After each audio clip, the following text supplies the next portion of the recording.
roll call? I am. Thanks, Molly. Okay, thank you. So we'll get going with our roll call.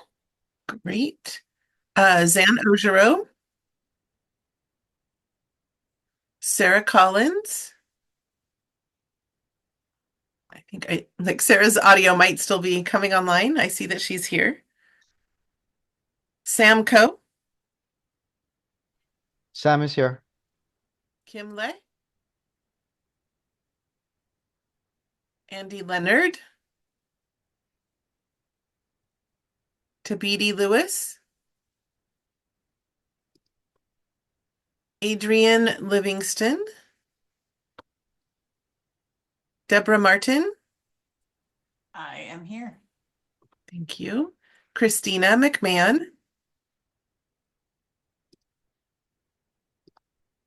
Maricela Ortega, Molly Rogers, I am here. Kiwi Wilson. I'm here. Awesome. Welcome. And that's the end of my roll call, Molly. Okay.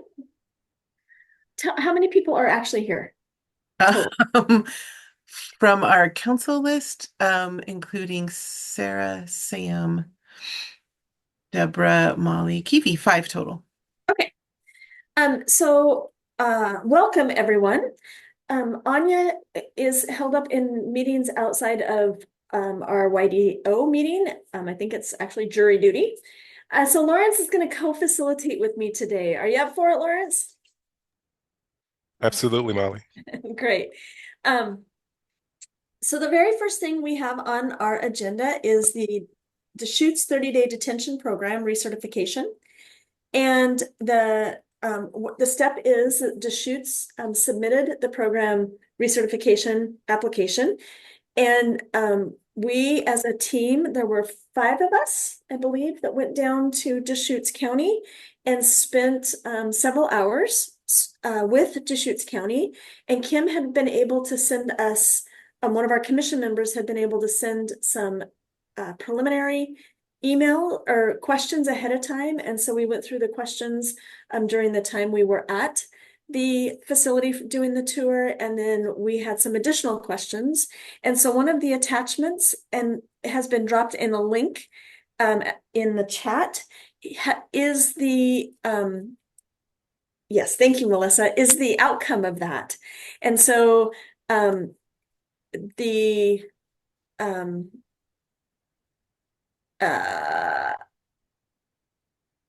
the outcome of our meeting on August 7th. And so I would just open it up to the group who attended or who is just reviewing this a bit for the first time, if they have any questions or clarifying either to the process or to the detailed that Anya gave us.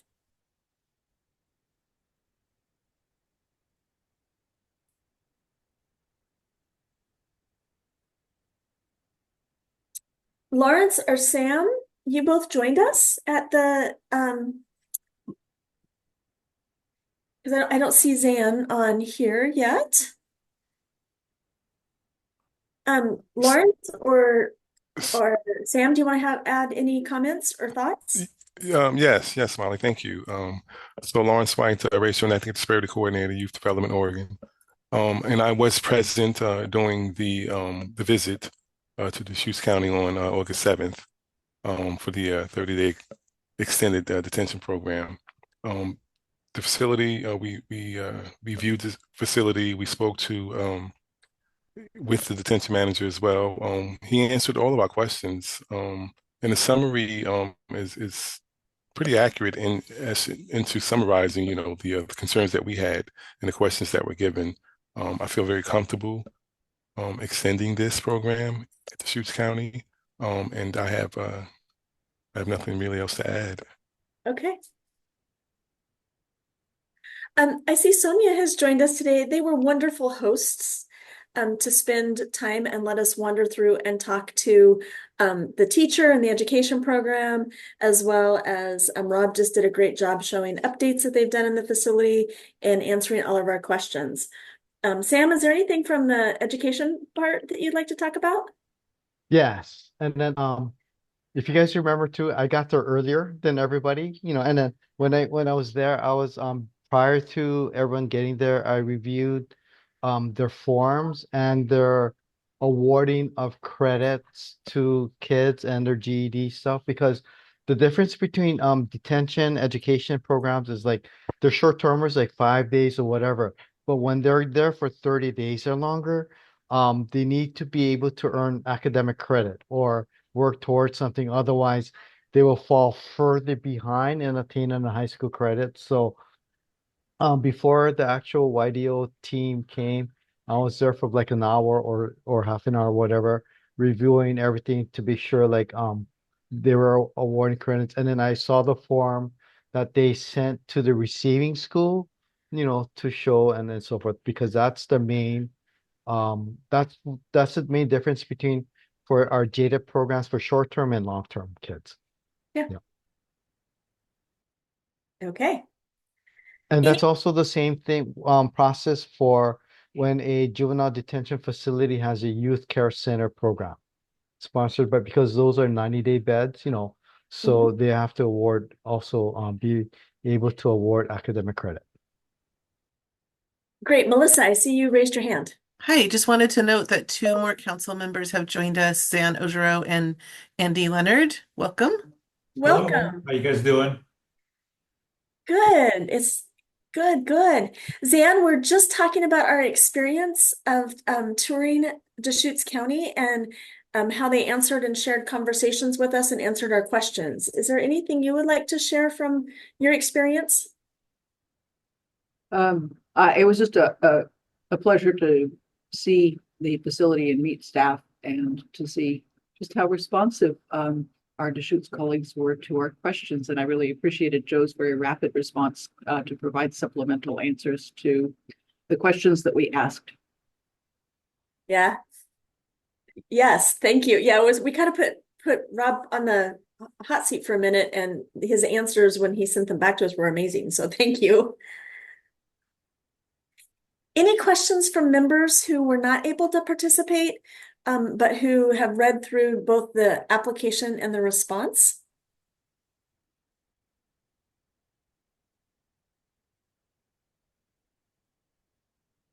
And then I'm going to ask committee members if we see any.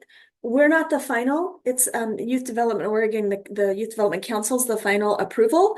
But I would like to move this forward to the September 13th meeting. And so I'm just going to check and make sure that there are no objections in doing that.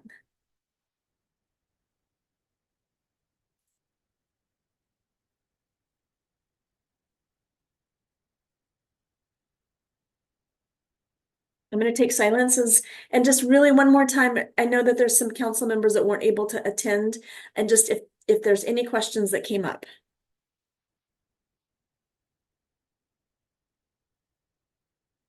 All right. Okay. So on the 13th, I'll be able to present to the Youth Development Council that Juvenile Justice Subcommittee has been able to review both the applications and do the site visit and receive the supplemental information, and that we're recommending that it move forward.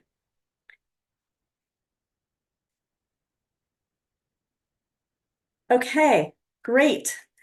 Great, thank you. That is not that that's our only work today, but that was a really strong piece of our work today so that we can stay within our timeframes in rule for moving forward those applications.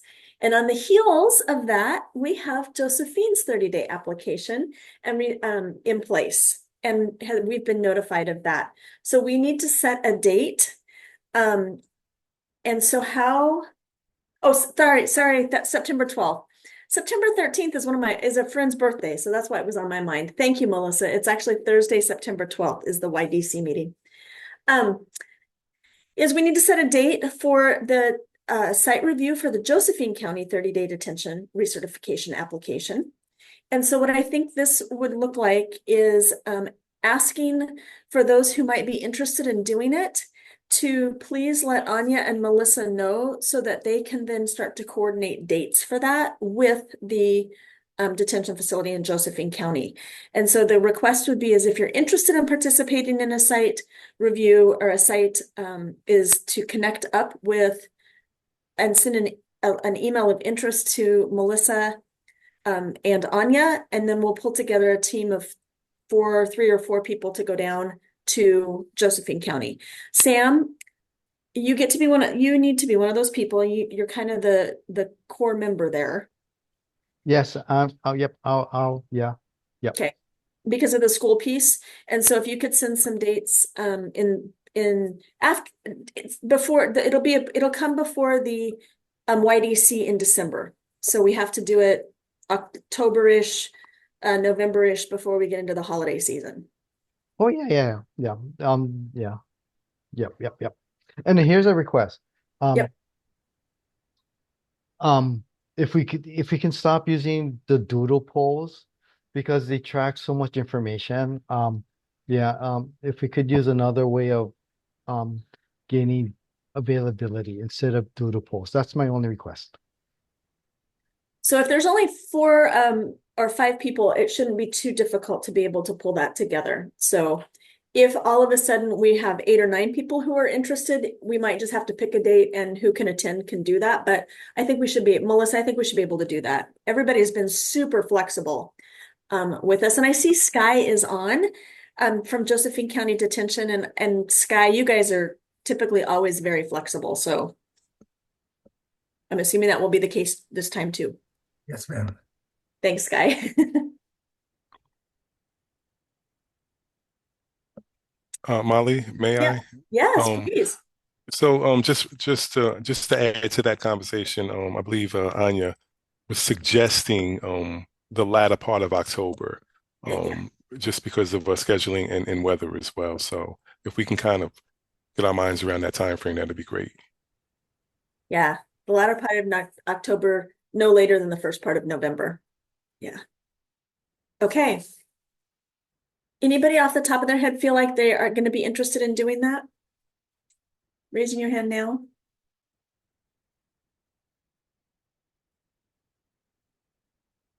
Okay.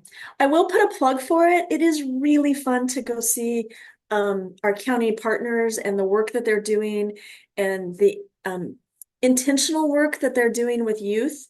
I think that was one of the really impressive things for me for Deschutes County was how intentional they are in working with approaching things with a trauma-informed lens, with a lens of positive youth development, and really seeking to build on youth's culture and history and story. It was really fun to see. Anything else, Lawrence, that Anya wanted me to do on that? Okay. Juvenile detentions. Molly, oh, I see your hand up, Debbie Martin. Oh, Thank Debbie, you. yes, please. Yeah. I would be somewhat interested. I just have a little bit of a question around whether or not there would be a conflict because we now contract with Josephine County for a 30-day program. And so I don't know if there's an inherent conflict in me then reviewing to recertify them or what the group would think on that. Sky, any thoughts? I mean, they contract with Josephine County, I mean, to do education there, and we really, really, really rely on him to give us his eyes. Mm-hmm. So I would think that it would be great, but is there anybody who has any different thoughts? I'd just like to say we'd like to welcome anybody that wants to come down and, we appreciate the partnership so you can see, what we're doing. So. Mm-hmm. So Molly, would that be a benefit since they already are there and we can use some of their experience in being there? Yeah. Well, put me down then as somebody who's willing, and then we'll just see how the scheduling turns out. Okay. Yeah. Great. Okay. Brian, I am actually going to jump back up because we had started before you just got on, but I want to just give Brian the floor for introductions and welcome. Brian Detman, the director of YDO. You don't need to do that, but you. Thanks, Molly. I was, yeah, kind of been here listening. And Brian Devon, Youth Development, Oregon Director. Just thanks everybody for showing up, both council members and additional committee members. It's great to have so many folks who are working in juvenile justice, both at the county level and at the broader state level. So just appreciate you're all coming together, and I know I don't know if we got a full agenda of things, and I know we're kind of ticking through the boxes. And thanks, Molly and Lawrence, for picking up the facilitation. Well, yes, Anya is on jury duty and has actually been picked for a jury. Which she said she didn't think would happen, but it did. Thanks so much. All right, thank you. Yeah. Yeah, that's now that we'll know, so we'll have time. So, Can I say also, sorry, I just love seeing again the range of folks, and Joe, good to see you. OIA, Debbie, Kiwi, love seeing you on here too. so actually, I was just going to bring that up, that I'm just so excited to see. I'm so excited to see. Thanks, Sam. I was distracted by the chat. So many people here today, and I'm not sure what on the agenda was super exciting. But I'm really glad you're here, and it's going to be one of the shortest agendas we've ever had in our Juvenile Justice Subcommittee. For those who don't know, I'm actually on vacation, and with Anya having jury duty, I'm like, oh no, I'll help out. So it was one of those moments in time. So prepared, I'm not, but we'll get through it. But it's great to see everyone here. Next on our agenda is the detention guidelines. And I want to just give a shout out. We had our first detention guidelines review meeting earlier this month. And we've now set a standing meeting each month, and I need to pull that up. Melissa, do you remember what we set? I do not, but I will also look for it. Thanks, Molly. Okay. We set a standing meeting every month. The second Tuesday. Yeah, that's what I thought. But yeah, so it's the second Tuesday from 1 to 3, Actually said 10 10 to a.m. 11:30. Yes. And it goes until December 10th. Yeah, so September 10th is our next juvenile detention guidelines review. And so if our subcommittee took an approach to it, that we're not rewriting the guidelines, we're really just updating the guidelines, because they were rewritten in 2020 and then really have not been implemented. However, since that time in 2020, there's been some law updates, specifically around Measure 11 and changing how youth are handled who are 15 and older for certain crimes, staying in the juvenile justice system. And there's just some other things that have changed. Education has a little different change. So we needed to update the guidelines to reflect where we're at currently. And so we're just doing more of a review rather than a rewrite. And we're just starting with chapters. So our first meeting, we actually had Tori Lynn from Lynn County give us a little bit of the history of why the guidelines were developed and where they're created in statute, and that how Youth Development Oregon has the responsibility in partnership with Department of Corrections, and how we're walking through that.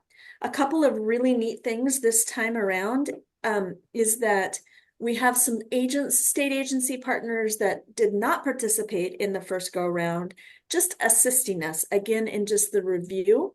And that's System of Care and JDIP, the Juvenile Delinquency Improvement Project. And really, neither one of those entities were in full form in 2020. And so having just that extra look, and with the System of Care, it brings families to the table and people with lived experience. And so that has been really helpful.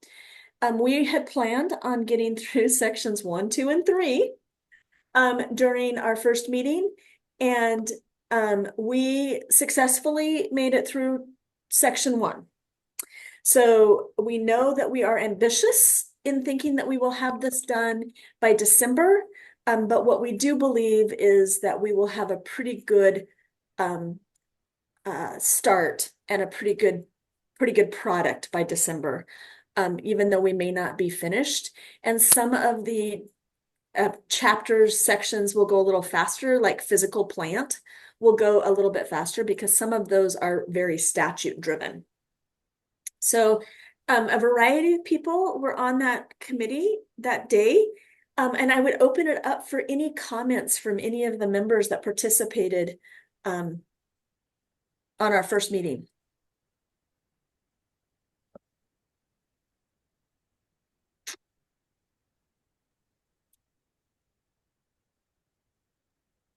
I thought the meeting went smoothly. I think everyone did a good job. Everyone very insightful, and I really appreciated the charge that was set in the beginning of we're updating, we're not rewriting the entire thing. It's just I think that was very helpful to remind everybody we're just updating it, not rewriting the entire thing.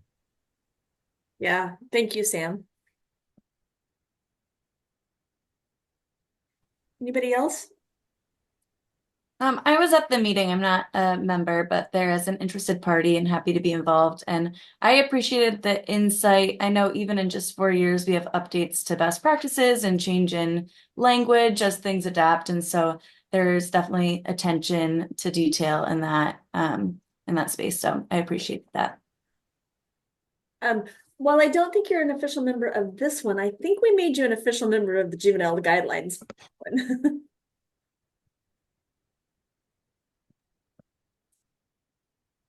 Thank you, Zan. And so if you just take and look at 7 and 8 and send Anya comments, we'll make sure that they get incorporated. Thank you. Yeah. Okay.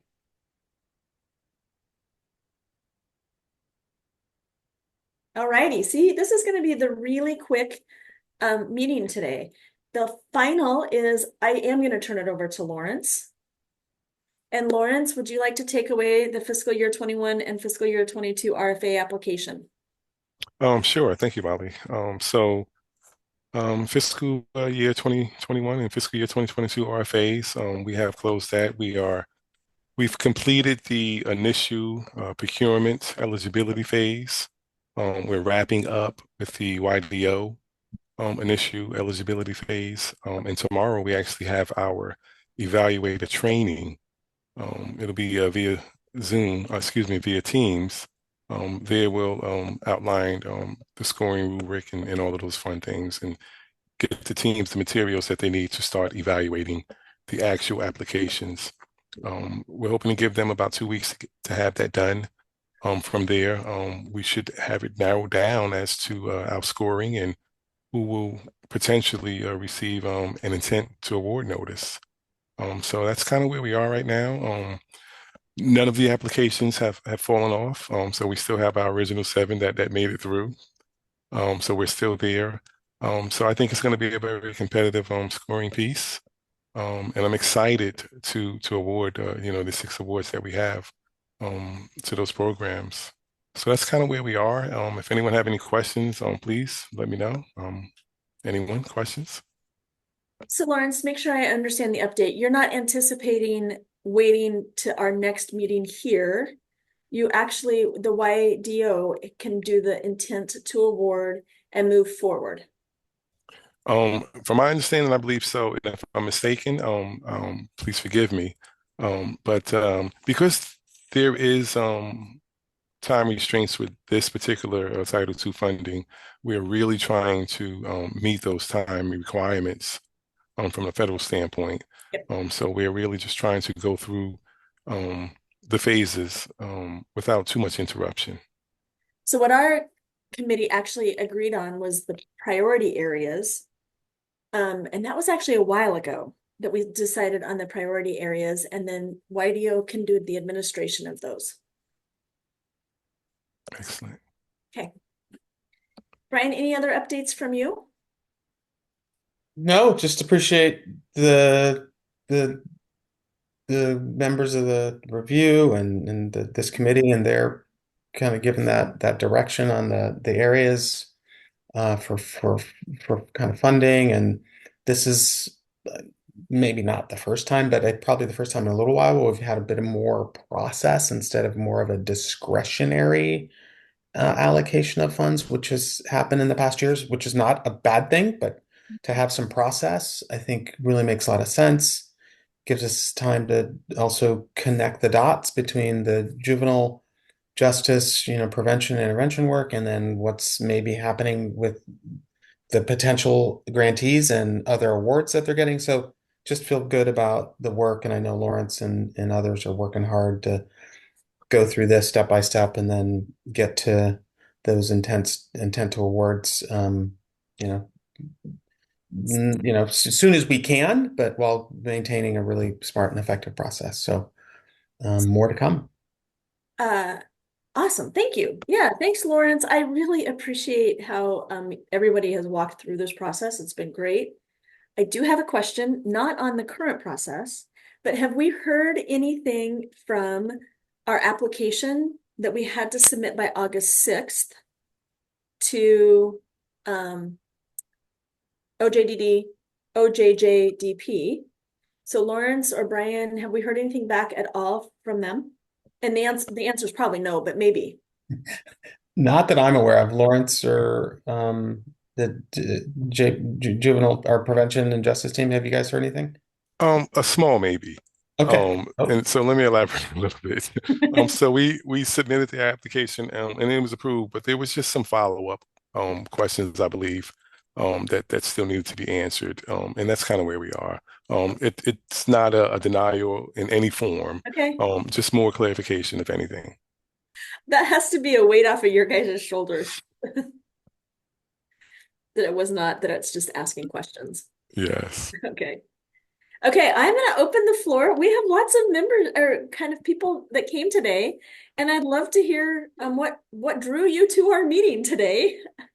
And if there's anything that that you were hoping to hear about, or I had actually anticipated a little bit different on the RFAs, but that's okay. But Sonia, you joined us today. Joe, you joined us today. I'm so glad to see you. I'm just curious if you were here just for the piece if there was something specific.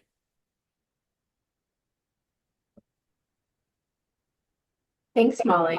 Yeah, I was just here to listen for the 30-day program recert and then the juvenile detention guidelines update. I missed the first meeting, but they're on my schedule from here on out. Great. Thanks for connecting us up with SOC.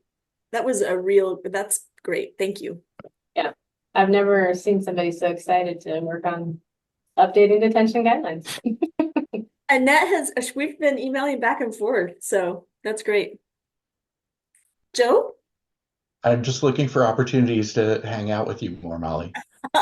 I knew that was the answer. I just wanted to make sure that it was on air and captured. That can be reflected in the minutes. I'm really psyched that Kiwi is here. I know that we've had a hit and miss experience getting the youth members to this meeting, but Kiwi is a tremendous resource, and I've had the pleasure to get to know him and a little bit, and I'm really glad that he's here, and I just want to thank you again for making that invitation and for following up on the commitment to have youth voice in this group. Thanks. Yes. I'm glad to be here. Thank you guys too as well. It's my first meeting back. I got a lot of catching up to do. So yeah, I'm just here to learn more and just keep on reading about these counties and stuff like that. So I just got a lot catching up to do. By our next meeting, I have way more to say and stuff.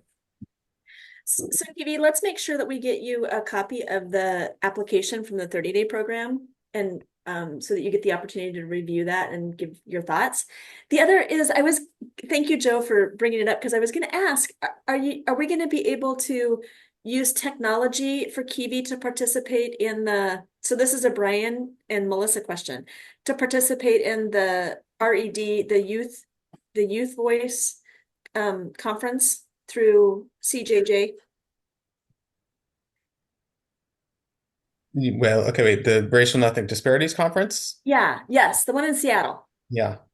I don't know if there's a virtual option or I not, don't either. to be honest. So that's something we'll have to look at and look into. They have had a youth conference also in the past.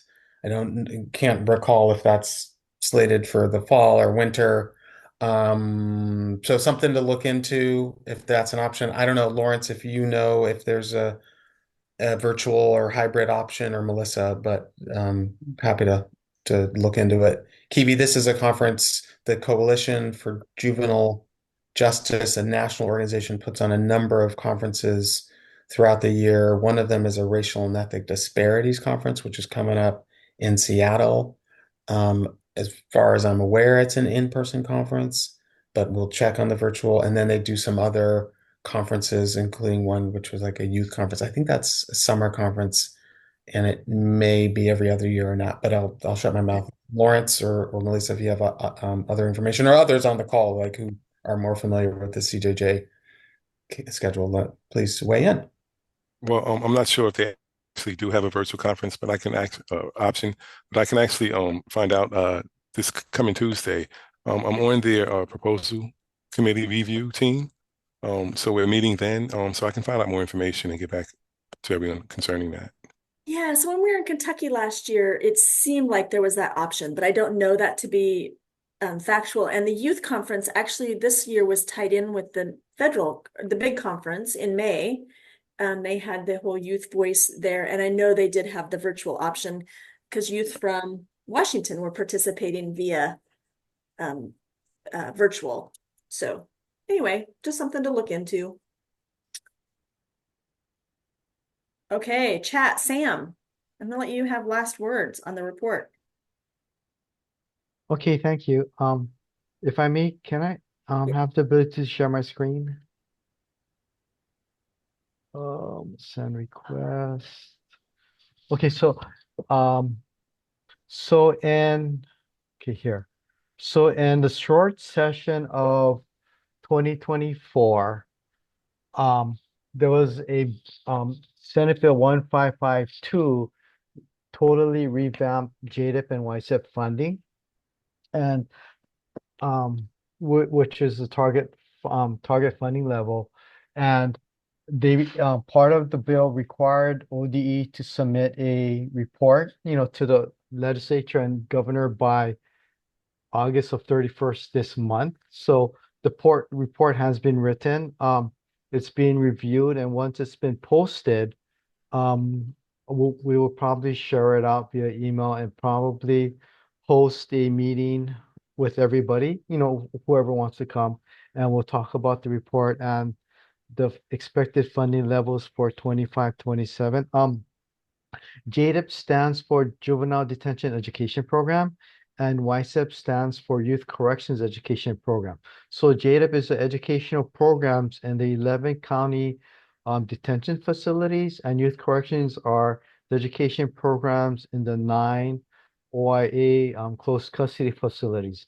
But then there's 8 YSEP programs because Tillamook has Camp Tillamook and Tillamook YCF under one high school. So so I just want so once we have the permission to widely disseminate the report, we'll probably send an email and a meeting invitation for us to explain the report and the funding implications for 25-27.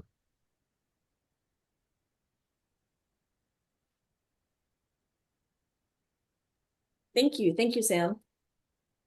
It's a long, hard work, but youth who are placed in both youth correctional facilities as well as juvenile detention actually have access to 220 days of education. Well, they're not there that long, but the 220 days instead of the standard 190. Is that correct, Sam? Yes, and its standard is actually 180. And 180 because you divide 20 working days into 9 months, and that's how you get 180. Yeah. Every teacher that was on here that heard me say 190 just cringed. Yeah. And when you think about 220 for JDIP and YSIP, it's actually year round because 220 divided by 20, that's 11 months. And people ask, where's the 12th month? 1 week off in summer, 1 week off in spring, and 2 weeks off at Christmas. So that's the 12th month, basically. So basically we run year round. Okay. Okay, anything else for the good of the order?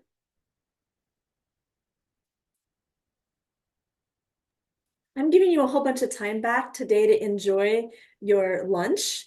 And I'm so grateful that everybody was here today and that we'll have more information and we'll keep plugging along with the detention guidelines and funds and recertifications and planning for the next federal fiscal year. So, all righty. Have a great day, everybody.